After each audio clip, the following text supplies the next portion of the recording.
One of my favorite fairy tales growing up was definitely Rumplestiltskin. And I think the reason why was because he's such an interesting and mysterious character.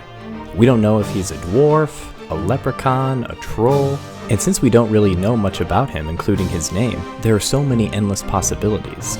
And while this fairy tale theater episode doesn't exactly tell us what he is or who he is, we at least get some hint as to what he could be. The episode starts with the king, played by Ned Beatty, complaining to his faithful wizard that he is unhappy and wants to get married. Which I think that was a very interesting change that they did in this episode, that he has a wizard. I don't know if any of the other tellings of Rumpelstiltskin had a wizard in it. The king is so desperate for advice that he turns to one of his subjects, the miller, on how to find a wife. And the miller suggests that the king marry his daughter, as she can spin straw into gold. Naturally, this puts dollar signs in the king's eyes, and he orders the miller's daughter, played by Shelley Duvall, to spin straw into gold all throughout the night in the dungeon. And if she does not spin all of the straw into gold by morning, she will die. Oh, king, you're such a charmer. She tries to spin the straw into gold, but can't do it until she meets a man whose name I can't really remember, offers to help her. If she gives him something in return, that is. Faced with the thought of death, she decides to give him her neck ribbon in return for turning the straw into gold. Of course, this only makes the king even greedier, and he makes her spin straw into gold for 2 more nights. The first night, she meets the little man again, and she's able to barter her ring for him to spin straw into gold. But the third night, she doesn't really have much else to give. That is, until the little man finds out that unless the miller's daughter can spin 1 more night of straw into gold, she will become the king's queen. So the little man makes her an offer.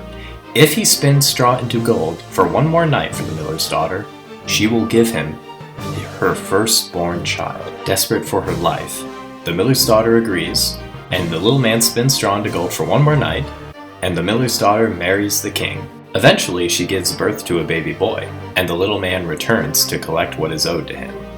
The miller's daughter doesn't want to give her baby away, so the little man says that she will let her keep her baby if she can guess his name in 3 days.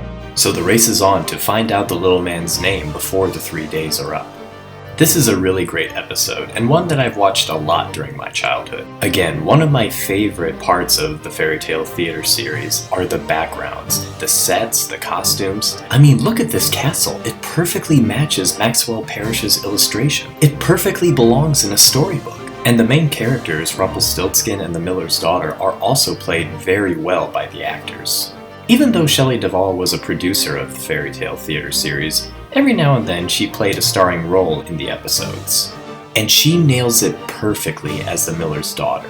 What I love about her is she captures the sadness of the character, how uncertain she is about marrying the king. I don't know, I feel like it's an aspect of the character that we don't really explore that often in the original Rumpelstiltskin story.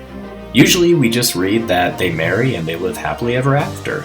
One of my favorite scenes from the episodes is on the 3rd night, when the king proposes that if she succeeds, she'll make her his wife.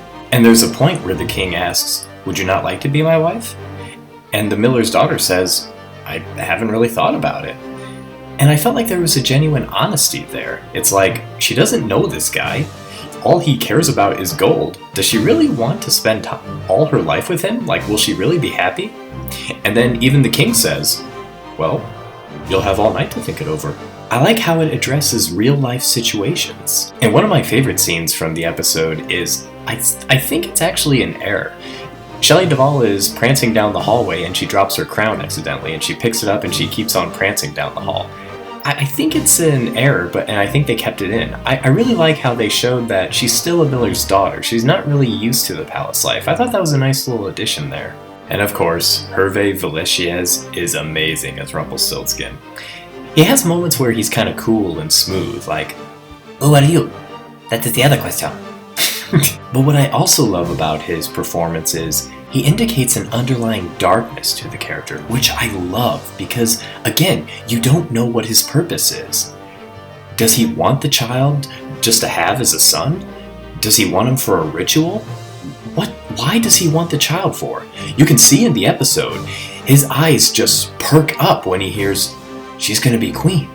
I need a queen's firstborn child."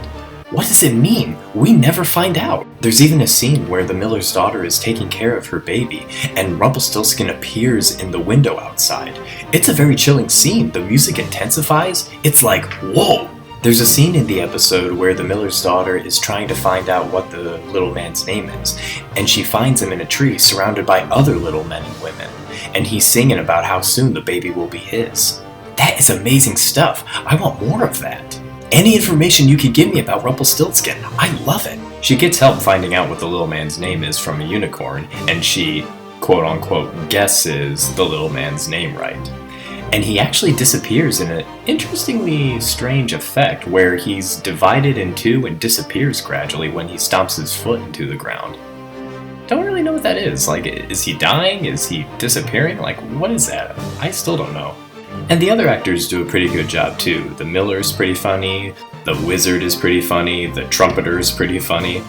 Even the king, who I still feel is a little bit shallow, focusing on money and I have to marry a princess who's rich. He still gets some good lines here and there. I mean, it's Ned Beatty. I mean, come on. The romance between the king and the miller's daughter isn't really there. I mean, if you can even call it a romance, but it's a fairy tale. Sometimes we just let these things go. With great performances, great visuals, and a very mysterious storyline and character, I highly recommend Rumpelstiltskin. So if you got nothing to do for a night, grab a spinning wheel, spin some straw into gold, and enjoy a cool fairy tale.